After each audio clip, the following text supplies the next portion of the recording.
Good morning, everyone. Today we are going to talk about conventions of academic writing. So, let's take a look. What is academic writing itself? Academic writing is all about the style, structure, and presentation of ideas within a text.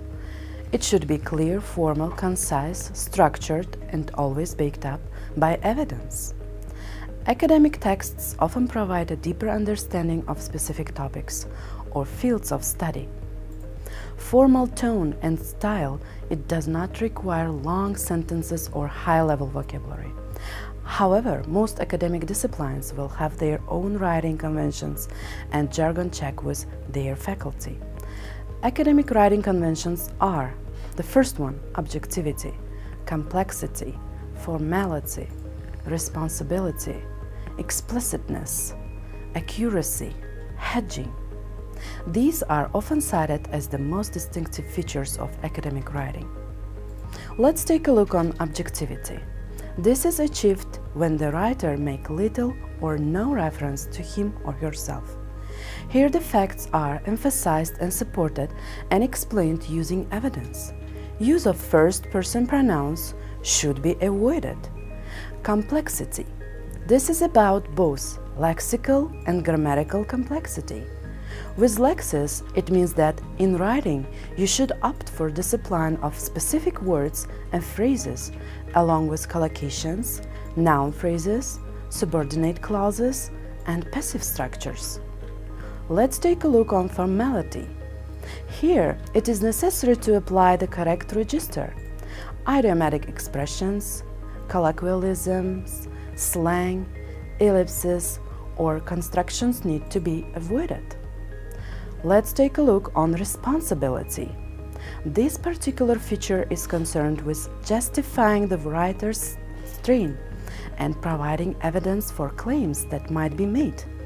In essence, it's about academic integrity, which is to provide correct rehearsing protocols as per the discipline and institution. Explicitness. The biggest concern here is that the writer can demonstrate the relationships between different parts of the text. These relationships are connected by accurate using signal words or phrases. However, in addition to, for example, simplerly, in contrast to, and others. Accuracy using vocabulary is important because some subjects quite narrow and specific meanings. This means the choice of words you use must convey the meaning accurately. In addition to take care of words that sound the same but have different meaning and spelling. For example, there, depend, dependent, effect, effect. Hedging. Hedging is a caution language. At times, you need to make a particular decision about a text or data or a claim. At times, this will be straightforward, other times it may not be so. Hedging is a specific language, such as modals, adverbs of frequency, and introductory verbs. These provide a degree of certainty and strength about a claim that is being made. For example, it appears to suggest there might be case for. Noticing language. In texts, in your university sessions, you will explore academic texts. Read or listen carefully to the texts. And remember, you don't always have to read or listen in great details. Reading texts. As you go through the university, you will read and read and read. So, many texts available, you will need to know how to identify content that has value for your writing and research. You will need to explore the organization and structure of texts, along with specific language features. This will help you to skim and scan efficiently as you make notes for your essay or research. Listening for the texts. We live in a very visual world. And today, throughout the internet and video, we can listen to lectures from a wide range of disciplines and subject areas. These audiovisuals are as important as written texts. It is therefore essential that you learn to identify the structure of such talks as well as considering the language features of this medium. Other main features to be aware of. Use formal language. Use formal rather than colloquial language. use the Manchester Academic Phrase Bank to find accurate replacement phrases that are appropriate in academic texts. Use formal verbs. Avoid two-word verbs. For example, replace set up with establish. Use formal grammar structures, complex sentences, noun phrases, and clauses rather than simple sentences. Use of impersonal language. You will need to opt for passive for more detached points of view. Use clear references and evidence. Always support your work with evidence that is clearly referenced. Use hedging statements. Use models to create tentative language and avoid absolute statements. Use transition words and phrases. Transition words will help to contact ideas and correct cohesion in your writing. Basic grammar rules for academic writing. Rule number 1. You must write in sentences. Sentences have the following characteristics. They start with a capital letter, they end with a full stop, exclamation mark, and question mark, and contain a verb. Students commonly make the mistake of not writing in full sentences. They fail to provide a main clause in their sentence, or write very long, rambling sentences that would be better chopped into smaller ones. Short, clear sentences are usually more effective than those which are long and complex. If you are in any doubt, split up in longer sentences into 2 or 3 short ones. This advice is especially important if you find writing difficult or English is not your first language. Short sentences will help you avoid grammatical mistakes and make it easy for the reader to follow your line of argument. Each sentence that you write should make sense of the read and independently of the sentence before after it. So, rule number 2. Subjects and verbs in sentences must agree with one another. If the subject of a sentence is singular, then the verb form must be singular as well. The student passes the exam. In this example, the student is subject. There is just one student, so the student is singular. The verb is to pass and agrees with the singular subject. If this sentence described the activity of several students, the subject would be plural, so the verb agreement would reflect this. The students pass the exam. Problems can occur with case agreement in 2 circumstances. The first one, a statement begins in the singular but drifts into plural. The following sentence is incorrect. An information manager needs to know whether they are doing their job properly. The easiest solution for this problem is to make both the subject and plural, the verb plural. Information managers need to know whether they are doing their jobs properly. The second problem is collective nouns cause confusion. The following sentence is incorrect. The government are passing now new legislation. Since there is just one government, in the example given above, the sentence should be read, the government is passing new legislation. Once you know this rule for written work, you will notice that in spoken English, it is often broken. For example, would you say there is 4 of them here, or there are 4 of them here? Whilst this is acceptable in spoken English, it is not for formal written work. Make sure that you get this right in your written assignments. Similarly, students should watch out for other instances where the influence of speech may have an adverse effect of writing. Consider, for example, how someone might say, "I should have done it," or when grammatically correct contribution is, "I should have done it." Rule number 3. You just use appropriate punctuation. If you have any doubt about punctuation, use as little as possible and write short, direct sentences. It is perfectly possible to write a good piece of work using only the comma and the full stop. Let's take a look and stop on commas. Commas are used to denote a weak pause in a sentence. If you find that you write in a long sentences, check whether it might be better create several short sentences replacing commas with full stops. If you do this, you must also check that the verb forms make sense. The second one is dashes and hyphens. Try to minimize the use of dashes in your formal work. They can give the impression of a style that is too chatty. They may be used in pairs to insert an exemplary comment on a short list. Each member of a staff from the most junior to the chief executive is invited to comment on the plans. Dashes shouldn't be used as the substitute for parents. It is mixed with them. Hyphens are used to connect prefixes to words, for example, CD-ROM drivers, when they're forming compounds such as second in comment. The third problem, exclamation marks. Use exclamation marks as little as possible in formal writing. They give the work a juvenile or overexcited tone. Full stops. Full stops are not needed after titles such as Dr., Mrs. or company, nor are they required for well-known company names.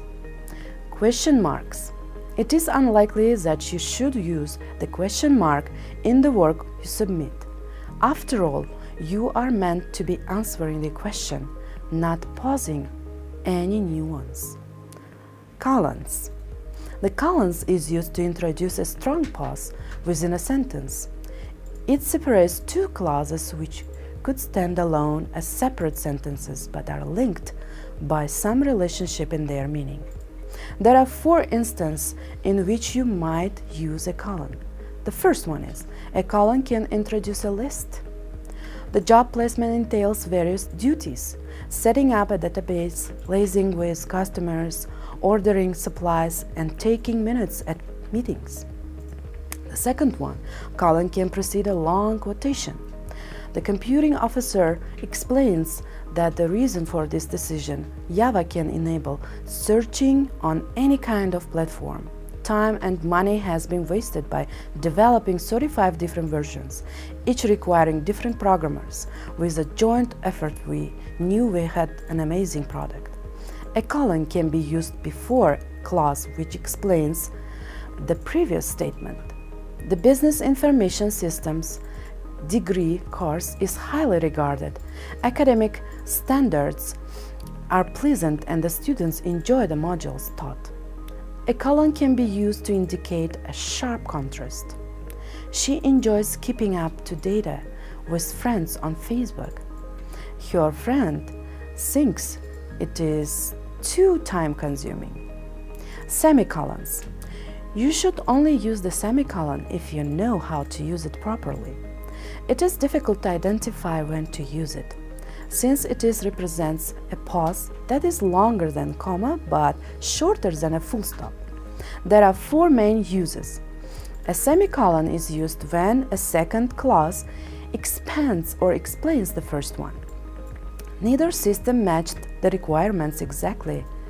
This had to be checked with the supplier. A semicolon is used to describe a sequence of actions or different aspects of the same topic. There was funding for the project. A member of staff was keen to implement the system. The work could be achieved within the time scale set. A semicolon is used before clauses which begin with nevertheless, therefore, even though, and for instance. She left the house early, even though she missed the bus. A semicolon is used to make off a series of phrases and clauses which contain commas. This involved in information work called memberships with organizations such as CILIP, UKIG, and others. Rule number 4. You must use the right vocabulary. It is important that you use the right vocabulary in your work. The mistakes that crop up regularly in students' work are usually due to confusion between the two words such as affect and effect, quote and quotation, practice, license. The first is the verb and the second is the noun here. Depend and dependent, alternative and alternative, principle, principle, less and fewer. Less means less in quantity. There is less water than before. And fewer means smaller in number. There are fewer people than before. Bear in mind that a spelling checker can identify spelling errors in your work, but will not pick up misused vocabulary. So let's take a look at conventions in academic writing.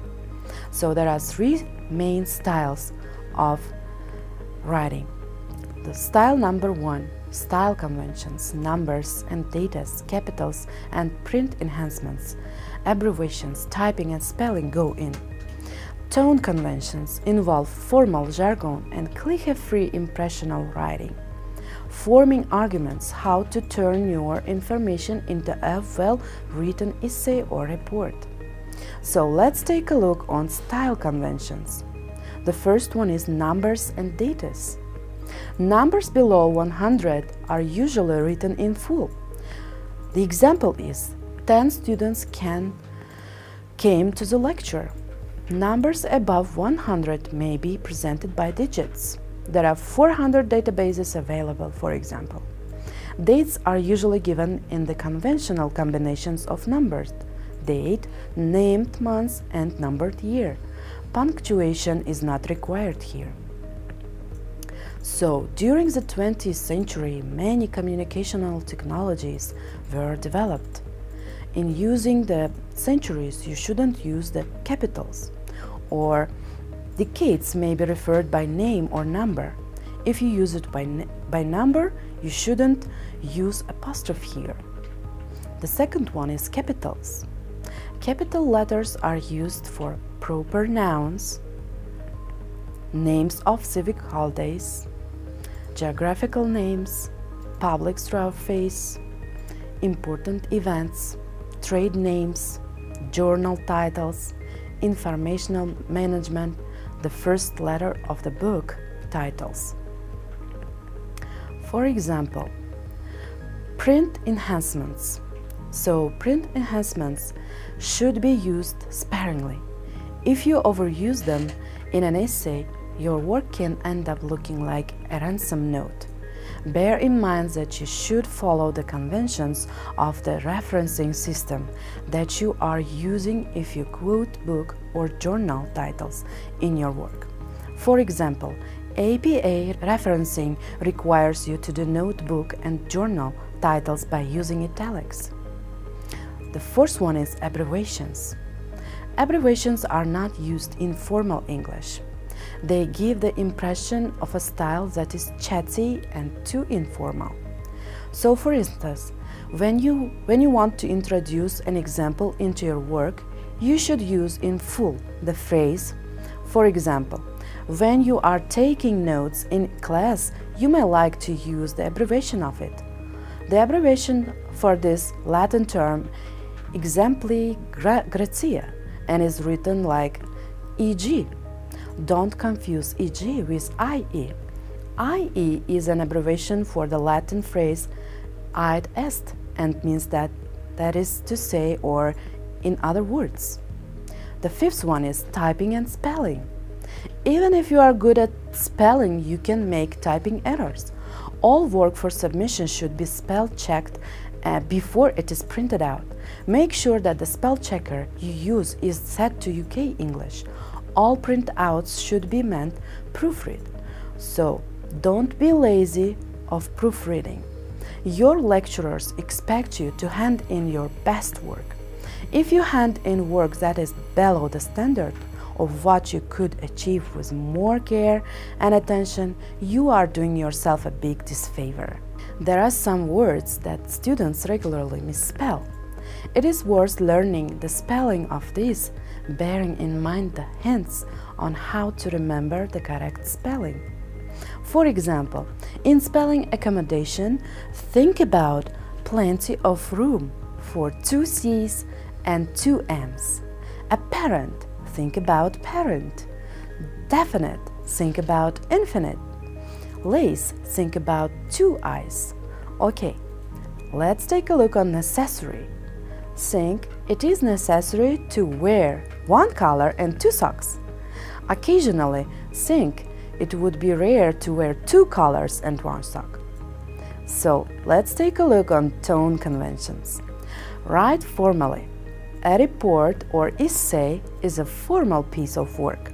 The tone of your work should be formal and not chatty. For example, rather than beginning sentences with the word also or besides, which gives the impression that you are about to write an afterthought, or use an alternative such as in addition. Similarly, the word however is more appropriate to the start of sentence and instead of but. The use of brackets should be kept to a minimum. They are used to indicate a supplementary remark. Use them too frequently and you end up with a choppy effect. Square brackets are used to indicate additions or changes that the author has made to the text. So, let's think about how to avoid cliches. A cliche is an expression that has been so overused that it has lost its force of meaning. Phrases such as "at the touch of bottom" and "at their fingertips" shouldn't appear in your work. To use a cliché, they should be avoided like the plague. If you feel tempted to write with a cliché, you are probably about to state the obvious, which is not worthwhile given the word limits on your work. The third one, you should avoid generalize. Make sure that you have not written work in an exaggerated or sensational style. So, if you say anything bold, this should be backed up with a reference from the literature you have consulted in preparing your work, or by an example that you provides your points. Okay, avoid jargon. Use the jargon if you think about terms that have specialized meanings in your subject area. For example, the terms tacit and explicit have specific meanings in the context of knowledge management. The fifth one, the impersonal writer. It is rare that you should be expected to write in the first person. Never use impersonality in your writing. So let's take a look on forming arguments. Sensible use of paragraphs. Assignment specifications give you few words to write up your essay or report. You must make the most of them. As you structure your work, ensure that each section offers a different, for example, yet related within the context of the assignment specification, perspective of the issue under discussion, and that you present a logical development of a clear line of thought. A paragraph deals with just one topic or major point of an argument relevant to the essay or report. That topic or argument should normally be announced in the opening sentence. The sentences which immediately follow the topic sentence should expand and develop the statement, explaining its significance to the question in general. This opening statement and amplification should then be followed by evidence to support the argument being made. You should provide illustrative examples which are discussed as an explanation of the central idea. Alternatively, you can quote a source that supports your argument. The last sentence of a paragraph should round off the consideration of the topic in some ways. It may also contain some statement which links to the one follows. Paragraphs should normally be between 50 words minimum and 200 words maximum in length. However, they might longer be if you were explaining topic in considerable detail. So, consecutive paragraphs may be linked with terms such as however, so as to provide a sense of continuity in your argument. However, if you are in any doubt, let them stand separately and speak for themselves. The recommended organization of a typical paragraph is: the first one, opening topic sentence; second one, explanation of topic sentence; third one, supporting sentences that explain its significance; the fourth one, discussion of examples and evidence; and the fifth one, concluding sentences. Sometimes, even though you have a set of arguments crafted into good paragraphs, it is difficult to work out how to order them in written-up version of the report or your essay. It is possible to play around with the structure by writing the main point of each paragraph on two separate pieces of cards, experimenting with ordering the cards so that eventually associated cards end up next to each other in a logical sequence, writing on a separate sheet of paper the order of topics, numbering the topics on the sheet of paper to show a hierarchy which reflects the logic of the new order of paragraphs. You now have the order of the components of your assignment. You then have to consider how to link from one paragraph to the next in the text so that they are adequate signposting and guidance for the reader. You can check that the links work by underlying linking words and phrases, asking someone else to read through your work, and asking that person to explain how two paragraphs relate to one another. A well-structured assignment typically has the following format. It begins with an introduction, which provides the reader with the indication of the direction the report or essay will take before conclusions can be drawn. Paragraph 1 that makes claims relevant to the question and central oral argument. Paragraph 2 that makes claims relevant to the question and central to oral argument of the work that presents evidence to back up claims made and ends with a linking statement to paragraph 3. And paragraph 3 that makes claims relevant to the question set and central to the overall argument of the work, presents evidence to back up claims made and ends with a linking statement to paragraph 4, and so on until all main points are made.